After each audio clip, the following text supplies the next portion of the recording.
The sound of genuine laughter echoed through the small coffee shop, a sound so foreign to 7-year-old Emma that she stopped mid-bite of her chocolate chip muffin. Her father, Daniel, was laughing. Not the polite chuckle he used during parent-teacher conferences or the forced smile he wore at family gatherings, but real, uninhibited laughter that crinkled the corners of his eyes and revealed the dimple in his left cheek that Emma had almost forgotten existed. Across from him sat Olivia, the new librarian with the colorful glasses and wild curly hair, animatedly recounting some mishap involving a runaway book cart and the town mayor. Emma watched in wonder as her father transformed before her eyes, years of grief momentarily lifted from his shoulders by the simple magic of unexpected joy.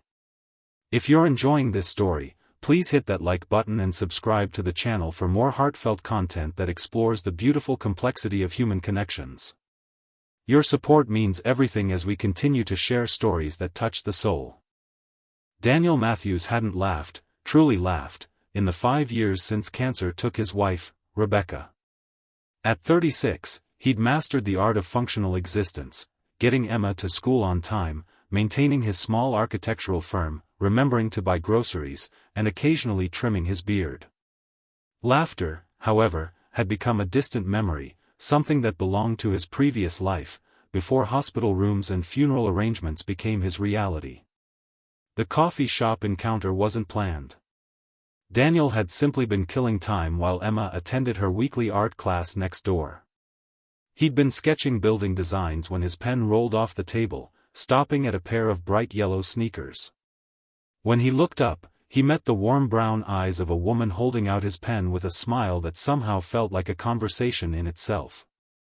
"I believe this is a tempting escape," she'd said, and something in her voice, a musical quality paired with gentle humor, made him pause instead of mumbling his usual thanks and retreating back into his solitude. Olivia Chen had moved to Mapleton 3 months ago to take over as head librarian. She spoke with her hands, laughed easily, and had a habit of quoting obscure poetry at random moments. She was nothing like Rebecca, with her methodical speech and quiet dignity. Perhaps that's why Daniel found himself accepting her invitation to attend the library's upcoming community night, something he would have reflexively declined from anyone else. Emma noticed the change in her father immediately. He hummed while making breakfast the next morning, off-key renditions of songs from the radio that had remained silent in their kitchen for years. He spent extra time choosing his shirt before they left for the library event. Small things, but to Emma, who had learned to read her father's grief like a familiar book, they were seismic shifts.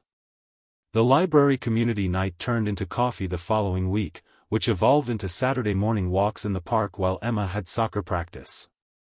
Daniel found himself sharing stories about Rebecca that he'd kept locked away, not the painful memories of her illness, but the joyful ones, how she could never remember song lyrics correctly, her competitive streak during board games, the way she'd dance while brushing her teeth. "She sounds wonderful," Olivia had said simply, without the pitying look Daniel had come to dread from others. "Emma has her smile." It was during their 4th walk that Daniel realized he'd been talking about himself for nearly an hour, about his work, his dreams of designing sustainable community spaces, ideas he hadn't voiced aloud in years. "I'm sorry," he'd said, embarrassed. "I've been monopolizing the conversation." Olivia had stopped walking, her expression serious for once. "Don't apologize for taking up space in the world again, Daniel. It's been waiting for you to come back." The first time Olivia came over for dinner, Emma watched her with the careful scrutiny only children can master. She noted how Olivia helped with dishes without being asked, how she knew all the characters from Emma's favorite books, and most importantly, how she made Dad laugh until he had to wipe his eyes. After Emma went to bed, Daniel and Olivia sat on the porch swing that had gathered dust since Rebecca's passing. "She's testing me," Olivia said, sipping her tea. "That's healthy, you know."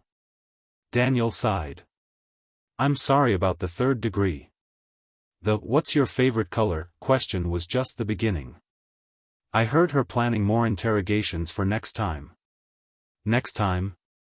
Olivia raised an eyebrow, smiling.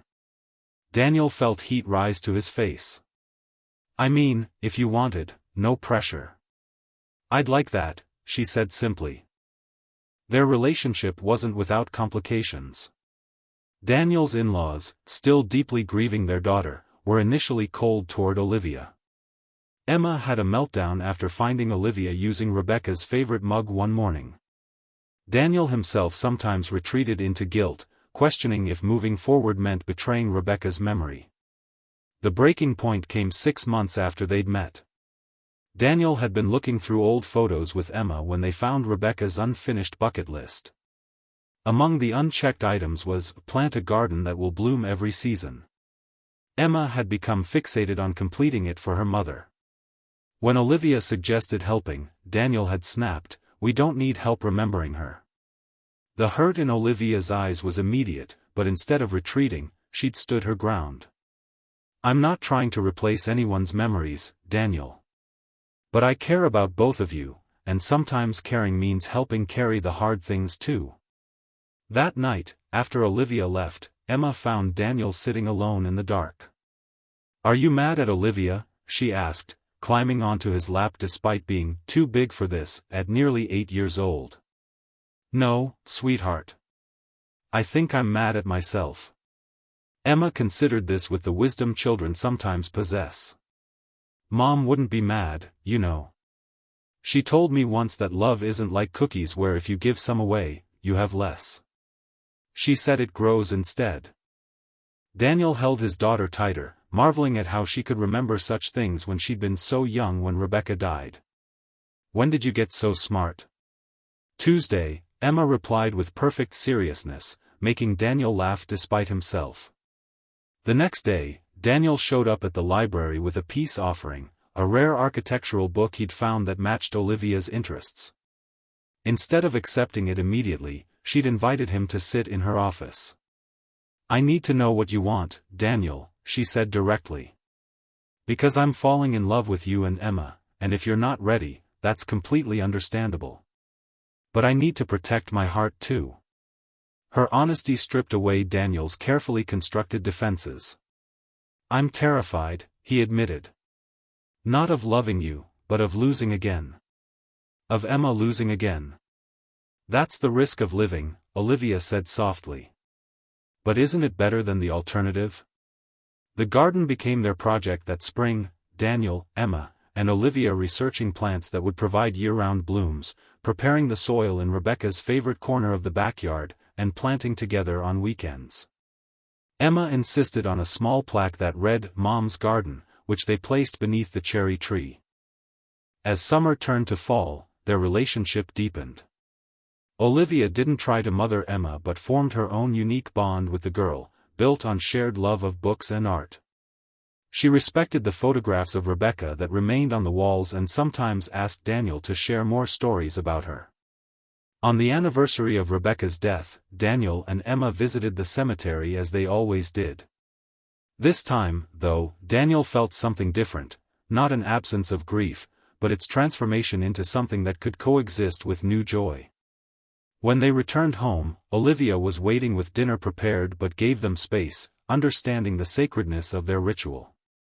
Later that night, after Emma was asleep, Daniel found Olivia reading on the porch swing. "Thank you," he said, sitting beside her. "For what?" "For understanding that loving you doesn't mean I stopped loving her. For making room for all of it." Olivia closed her book. "Love is spacious that way."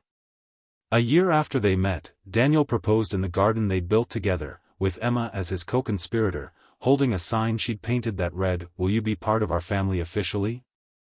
Olivia had laughed through her tears, that full-bodied laugh that had first awakened something in Daniel he thought was permanently lost. Emma had thrown her arms around both of them, creating a circle that felt both new and somehow familiar.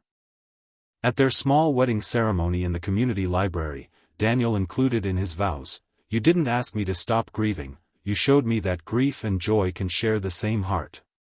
You taught me that moving forward doesn't mean leaving the past behind, but carrying it differently." Life wasn't suddenly perfect. They still had arguments, Emma still had moments of missing her mother acutely, and Daniel occasionally retreated into quiet melancholy. But their home was filled with laughter again, real laughter that healed as it echoed through rooms that had been too silent for too long. 5 years after Rebecca's death, she remained loved and remembered. And now, Daniel and Emma had learned that hearts truly are like Olivia's beloved libraries. There's always room for more stories, even when you think the shelves are full. As the seasons changed, Rebecca's garden continued to bloom, tended by 3 pairs of hands instead of 1. And in that garden, among the flowers that represented a promise kept, Daniel often reflected on life's unexpected turns, how sometimes the greatest act of loyalty to those we've lost is to fully embrace the gift of living again. Thank you for listening to this story.